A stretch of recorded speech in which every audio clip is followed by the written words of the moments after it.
ఇద్దరూ అలా వెలుగుతూనే ఉంటారండి. ఆయన సభలో ప్రత్యేకించి నేను ఈ విషయం చెప్పేసరికి ఆయన చాలా ఆనందించారు ప్రత్యేకంగా.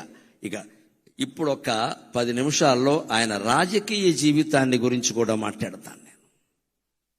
నటుడు నాయకుడై ఆంధ్ర వట విటపము, నటుడు నాయకుడై ఆంధ్ర వట విటపము, ఊడలునంగ జగమెల్ల ఊగజేయ. నటుడు నాయకుడై ఆంధ్ర వట విటపము, ఊడలునంగ జగమెల్ల ఊగజేయ. విశ్వరూపము చూపిన విశ్వనటుడు, నటుడు నాయకుడై ఆంధ్ర వట విటపము, ఊడలునంగ జేయంగ, ఊడలునంగ జేయంగ, ఊడలునంగ జగమెల్ల ఊగజేయ. విశ్వరూపము చూపిన విశ్వనటుడు, తెలుగు వెలుగవు, తెలుగు వెలుగవుచు ఒక వెలుగు వెలిగి, తెలుగు వెలుగవుచు ఒక వెలుగు వెలిగినతని, తెలుగు వెలుగవుచు ఒక వెలుగు వెలిగినతడు. తెలుగుకే వెలుగుగా ఒక వెలుగుగా మిగిలిన మహానుభావుడు నటుడు నాయకుడు అయ్యాడు. ఆ రోజు 83లో ఆయన రాజకీయ రంగ ప్రవేశం చేసి వెడుతుంటే ఒక సందర్భంలో నేను విన్నాను, నా కళ్ళతో చూడకపోయినా ఈయనకి ఇంత దీక్ష ఉంటుందా అనుకున్నాను. అన్నం తినేవాడు కాదు, అసలు ఆ చైతన్య యాత్రలో అన్నం తినేవాడు కాదు. కానీ ఆరోగ్యం చెడగొట్టుకోలేదండి. రామారావు గారి నుంచి ఈ యువతరం నేర్చుకోవాలి. ఎప్పుడైనా సమయం లేకపోతే అన్నం తినకపోవచ్చు. ఇవాళ కూడా సాఫ్ట్వేర్ కుర్రాళ్ళు సమయానికి తినలేరు. కానీ తినవలసిందేమిటి? పిజ్జాలు తింటున్నారు, బర్గర్లు తింటున్నారు, అడ్డమైన గడ్డి తింటున్నారు, అన్నం తినడం మానేసి. రామారావు గారి నుంచి నేర్చుకోవాలి. అంత చైతన్య రథయాత్ర చేస్తూ మహానుభావుడు కుమారుడు హరికృష్ణ సారథ్యం చేస్తుంటే వెళుతూ ఆయన దారిలో ఆగవలసి వస్తే భోజనము కుదరదు అనేవాడు. మరి ఏం కుదురుతుంది అంటే కుంచెడు వేరుశెనగ గుళ్ళు పట్టుకురమ్మనేవాడు. కుంచెడు మళ్ళీ సరిపోవు, ఇక్కడ కొంచెం వేరుశెనగ గుళ్ళు, ఉడికించిన వేరుశెనగ గుళ్ళు పట్టుకొచ్చాక బెల్లం అది కేజీ ఉండాల్సిందే లెక్క. కుంచెడు వేరుశెనగ గుళ్ళు దగ్గర పెట్టుకుని ఉడికించినవి బెల్లం కేజీ దగ్గర పెట్టుకుని అరగంటలో నవిలేడే నేను చూశాను, అనుమానం వెళ్ళేది. అలా కాపాడుకున్నాడు ఆయన ఆరోగ్యాన్ని. ఇవాళ నేర్చుకోవాలి. ఇవాళ అన్నం తినే సమయానికి అడ్డమైన గడ్డి తింటారు, ఆ తర్వాత అన్నం మానేస్తున్నారు, కడుపులో మండిపోతుంది. ఏం తినాలి? పుష్టి కలిగించే ఆహారం తినాలి. ఉపవాసం చేస్తే కనీసం మజ్జిగ తాగాలి ఆ సమయానికి. ఉడికించిన వేరుశెనగ గుళ్ళు తినండి, బొంబాయి శనగలు తినండి, బఠానీలు తినండి, అవన్నీ మంచివమ్మా. అవి ఊరి పూర్వం తినే తేగలు తినండి. అంతెందుకు ఈ కాలంలో బాగా వస్తే మొక్కజొన్న పొత్తులు తినండి, అన్నం అక్కర్లేదు, బోల్డ్ పుష్టి. ఇక్కడ కాల్చిన మొక్కజొన్న పొత్తులు తింటే అన్నం అక్కర్లేదు. ఎప్పుడైనా అన్నం తినని పరిస్థితి అటువంటివి తినాలి. కానీ ఆ బిస్కెట్లు, ఈ బిస్కెట్లు, ఈ చాక్లెట్లు, ఇవన్నీ తిని చాక్లెట్లు ఉంటే టాయిలెట్కి వెళ్తాం, ఉపయోగం ఏంటి? ఇక్కడ ఏం తినాలి? తినకు పరిస్థితులు ఉంటాయి. సినిమాల్లో ఉన్న వాళ్ళకి మరీ ఎక్కువగా ఉంటాయి, రాజకీయాల్లో ఉన్న వాళ్ళకి అన్నం తినే అవకాశం ఉండదండి. ఏం తినాలి? ఆరోగ్యం చెడిపోంది తినాలి. అందులో కూడా ఆయన క్రమశిక్షణ ఏమిటంటే అలా ఉడికించిన వేరుశెనగ గుళ్ళు, బెల్లం లాంటి ఆహారం తినేవాడు తప్ప బయట ఏదో పట్టుకురమ్మని తినేవాడు కాదండి. నియమం అంటే నిష్ఠే, నియమం అంటే నియమమే, నిష్ఠ అంటే నిష్ఠమే. ఆయన నుంచి అది మనం నేర్చుకోవాలి. ఆ రకంగానే రాజకీయ జీవితాన్ని గడిపాడు. ఇంకొక మాట మనం చెప్పుకోవాలి. తెలుగుతనం, తెలుగు జాతి అంటే ఆయనకి ఎంత ఇష్టం అంటే ఆచరించి చూపించాడు. 89 నుంచి 94 వరకు ఆయన ప్రతిపక్షంలో ఉన్నారు. ప్రతిపక్ష నాయకుడుగా ఆయన పాత్ర ఆయన చేశాడు. నేను అసెంబ్లీకి రాను అని మాట్లాడలేదు, వచ్చాడు ఆయన ఖచ్చితంగా. స్పీకర్ గారు ఉండగా చెప్పుకోవలసిన మాట. ఆయన వచ్చాడు. అంత మహానటుడు, అంత మహానాయకుడు ఓడిపోయిన దశలో కూడా అసెంబ్లీకి వచ్చాడు. ఆయన కర్తవ్యం ఆయన నిర్వర్తించి ఇటువంటి వాళ్ళందరినీ నడిపించాడు ఆయన శుభ్రంగా. ఆ దశలో కూడా ఆయన మనోధైర్యాన్ని కోల్పోలేదండి. అంతేకాదు ఆత్మాభిమానాన్ని కోల్పోలేదు, ఆంధ్రాభిమానం కూడా కోల్పోలేదు. 91లో పివి నరసింహారావు గారు నంద్యాలలో పోటీ చేస్తే తెలుగువాడు ప్రధానమంత్రి అవుతున్నాడు, మేం పోటీ పెట్టాం అన్నాడమ్మా, అన్నాడమ్మా, అన్నాడమ్మా, అన్నాడమ్మా, అన్నా అన్నా అన్నాడమ్మా, అన్నాడమ్మా. మరొక మొగాడు ఉన్నాడా? మరో మనిషి ఉన్నాడా?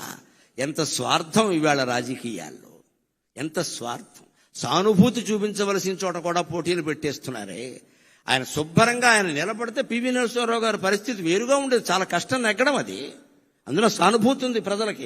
ఈయన పట్ల చాలా సానుభూతి ఉంది. ఈయన ఓడిపోయాడని ఏమవుతాడో తెలియదు. కానీ తెలుగువాడు ఇంతకాలానికి ప్రధానమంత్రి అవుతున్నాడు, నేను అడ్డుపడను, మా తెలుగుదేశం పార్టీ తరఫున పోటీ లేదు అని ప్రకటిస్తే నంద్యాలలో ఎప్పటికీ చెరిగిపోని మెజార్టీ వచ్చింది. పివి నరసింహారావుకి ఎన్టీ రామారావు దయ వల్ల వచ్చింది. ఎన్టీ రామారావు దయ వల్ల వచ్చింది. ఔదార్యం అంటే అది, ఔదార్యం అంటే అది. ఆయన సంచలనాలు చేశాడు, సరదాలు చేశాడు. సంచలనాలు చేశాడు, సరదాలు చేశాడు. రాజకీయాల్లో ఉండగా నిజంగా కార్టూనిస్టులందరికీ రోజు మ్యాటర్ దొరికింది అంటే ఎన్టీ రామారావు దయ్యానండి. ఏదో ఓ చలోక్తి విసిరేవాడు, ఏదో పని చేసేవాడు. అందులో ఆవేశమో ఆవేదనో ఏదో ఉండేది. దాని మీద వీళ్ళు జోక్ వేసుకునేవాళ్ళు. ఆయన దగ్గరికి వెళ్ళి ఎవరన్నా చూస్తే పోన్లేవయా వేసుకొని ఈ విధానికి వాడు బతుకుతాడు, లేకపోతే వాడు కార్టూన్ ఎవడో చూస్తాడనేవాడు తప్ప కక్షలు తీర్చుకునే, మీడియా మీద కక్ష తీర్చుకునే ప్రయత్నం రామారావు చేయలేదండి ఎప్పుడు కూడా. దాన్ని చాలా తేలిగ్గా, చాలా ఎన్ని కార్టూన్లు రామారావు గారి మీద వచ్చిన వ్యంగ్యమైన కార్టూన్లు మరి ఏ నాయకుడి మీద రాలేదండి. ఈనాడు శ్రీధర స్వతంత్రించి ఎంత సరదాగా వేసేవాడు, అవన్నీ సరదాగానే తీసుకున్నాడు ఆయన.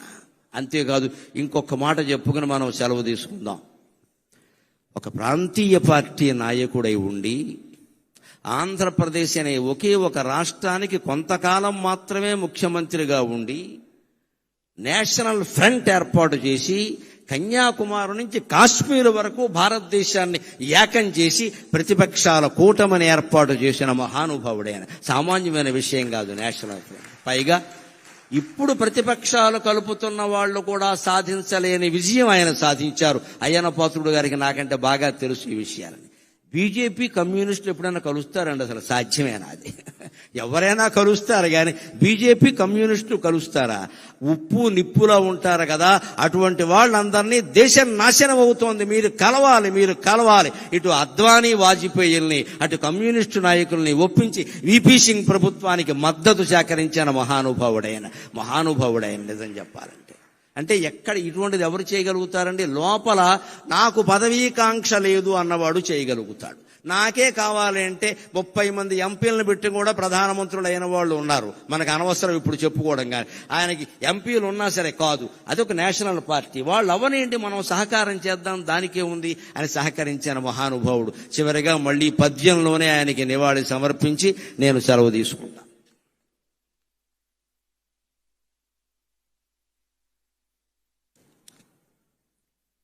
విశ్వఖ్యాత నట ప్రపంచ.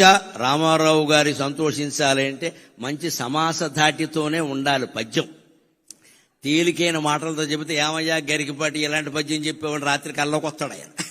అందుకని మంచి సమాస ధాటితోనే ఉండాలి పద్యం ఖచ్చితంగా. విశ్వఖ్యాత నట ప్రపంచ విభవావేశ స్వభావ ప్రభావ అశ్వోద్ధూత సమస్త చిత్ర పరిషత్ హరాగ్రహారం మగున్. విశ్వఖ్యాత నట ప్రపంచ విభవావేశ స్వభావ ప్రభావ అశ్వోద్ధూత సమస్త చిత్ర పరిషత్ హరాగ్రహారం మగున్. ఏ శ్వానమ్ములు అవేమి వాగుకొనని ఈ సింహము ఆ సింహమే. ఏ శ్వానమ్ములవేమి వాగుకొనని ఈ సింహము ఆ సింహమే. శశ్వచ్ఛాంతిని రామరాయుడుగను. శశ్వచ్ఛాంతిని రామరాయుడుగను. స్వర్గమునందు అంతటన్. ముగిస్తూ నేను ఆనందించే ఒక్క మాట ఏమిటంటే, 2021లో నా కాలికి గండపెండేరం వేస్తే బెంగుళూరులో దాని మీద ఒక బిరుదం రాశారు. విశ్వవిఖ్యాత అవధాన సార్వభౌమ అని రాశారు. నేను అనుకున్నాను ఇది కూడా ఎన్టీ రామారావు గారి అనుగ్రహమే అనుకున్నా. ఎందుకంటే ఆయన విశ్వవిఖ్యాత నట సార్వభౌమ. ఆయన దయ వల్ల మనకు వచ్చింది విశ్వవిఖ్యాత అవధాన సార్వభౌమ. ఆయన రంగంలో ఆయన విశ్వవిఖ్యాతుడు, నా రంగంలో నేను ఆయన అభిమానిగా విశ్వవిఖ్యాతుడిని కాగలిగాను. ఈవేళ 12 కోట్ల మంది తెలుగు వాళ్లలో 75% మంది నా మాటలు వింటున్నారు అంటే నా తల్లిదండ్రుల పుణ్యం, నా పెద్దల దయ, రామారావు గారు లాంటి వారి ఆశీర్వచనం. ఈవేళ బయటికి గడితే పదవుల్లో ఉన్న వారి దగ్గర నుంచి ఊరికే పారిశుధ్య కార్మికుల వరకు కనపడి మేము వింటున్నాం గురువు గారు అని నమస్కారం చేస్తుంటే నా ఒళ్ళు నేనే గిల్లుకుని ఆనందిస్తున్నానమ్మా. అభిమాన లోకానికంతటికీ కృతజ్ఞతాపూర్వకంగా నేను నమస్కారం చేస్తున్నాను.